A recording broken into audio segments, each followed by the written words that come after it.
तर स्वागत आहे तुमचं शेतकरी वाइब्स या चॅनलवरती। तर प्रधानमंत्री पीक विमा योजना ही पीक विमा योजना आता सुधारित प्रधानमंत्री पीक विमा योजना म्हणून राज्यात राबवण्यात येणार आहे आणि त्याविषयीचा माहिती देणारा जी.आर. आलेला आहे। तर या जी.आर. मधून आपण या योजनेविषयीची माहिती पाहणार आहोत, जसं की या योजनेमध्ये कोणकोणते शेतकरी अर्ज करू शकतात, त्याचबरोबर या योजनेचे उद्देश, अटी, शर्ती, त्याचबरोबर इतर देखील माहिती या योजनेविषयीची या जी.आर. मध्ये काय आहे ही आपण पाहणार आहोत। ही माहिती जर तुम्हाला आवडली तर आपल्या व्हिडिओला एक लाईक करा आणि अशाच योजना जी.आर. विषयीची माहिती पाहण्यासाठी आपल्या चॅनलला सबस्क्राइब करा। तर चला मग आता आपण पाहूयात। तर तुम्ही पाहू शकता हा आहे तो जी.आर. आणि या जी.आर.चा विषय तुम्ही इथे पाहू शकता।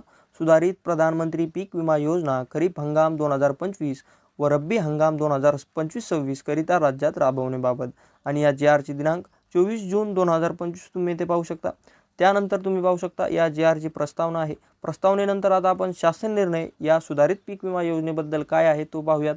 तर शासनाच्या संदर्भ क्रमांक 7 येथील शासन निर्णय तसेच केंद्र शासनाच्या संदर्भ क्रमांक 8 येथील पत्रान्वये दिलेल्या मान्यतेनुसार राज्यात उत्पादनावर आधारित सुधारित प्रधानमंत्री पीक विमा योजना कॅप मॉडेल नुसार खरीप हंगाम 2025 व रब्बी हंगाम 2025-26 या 1 वर्षाकरिता अनुसूचित क्षेत्रातील अनुसूचित पिकांसाठी विमा क्षेत्र घटक धरून राबवण्याचा निर्णय शासनाने घेतलेला आहे। त्या अनुसरून पीक कंपन्यांनी अंमलबजावणी यंत्रणा म्हणून 1 वर्षासाठी निवड करण्यात आलेली आहे।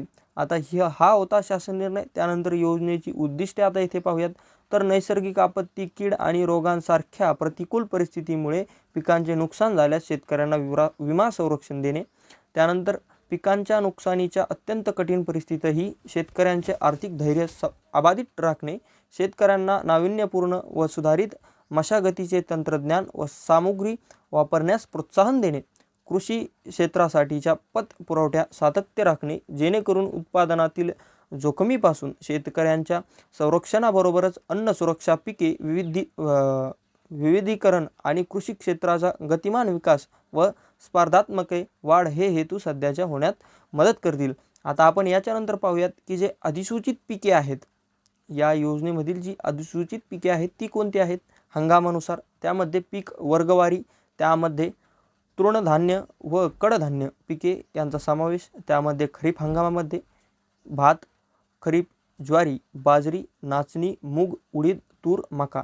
त्यानंतर रब्बी हंगामामध्ये गहू, रब्बी ज्वारी, त्यानंतर बागायत व जिरायत, हरभरा, उन्हाळी भात अशा प्रकारच्या पिकांचा समावेश। त्यामध्ये आता आपण पाहूयात गळीत धान्य पिके कोणकोणती। खरीप हंगाम भुईमूग, कारळे, तीळ, सोयाबीन। त्यानंतर रब्बी हंगाम उन्हाळी भुईमूग। त्यामध्ये नगदी पिकांमध्ये खरीप हंगामामध्ये पीक विमा असणार आहे कापूस, खरीप कांदा, त्यानंतर रब्बी हंगामामध्ये रब्बी कांदा। तर अशा प्रकारची पिकांचा समावेश याच्यामध्ये असणार आहे। तर पीक निहाय विमा हप्ता दर व विमा हप्ता अनुदान याच्यामध्ये देण्यात आलेला आहे। तर या योजनेअंतर्गत विमा हप्ता दर हा वास्तवदर्शी दराने आकारण्यात येईल। तथापि खरीप व रब्बी हंगामासाठी प्रति हेक्टर विमा दर हा खालीलप्रमाणे निश्चित करण्यात आलेला आहे। त्यामध्ये पिके, खरीप हंगाम आणि रब्बी हंगाम आणि त्याच्यावर शेतकरी हिस्सा विमा हप्ता देण्यात आलेला आहे।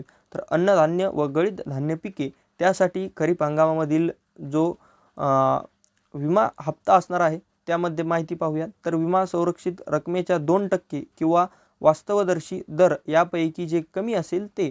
त्यानंतर नगदी पिके कांदा व कापूस व कांदा यासाठी खरीपमध्ये विमा संरक्षित रकमेच्या 5% किंवा वास्तवदर्शी दर यापैकी जे कमी असेल ते।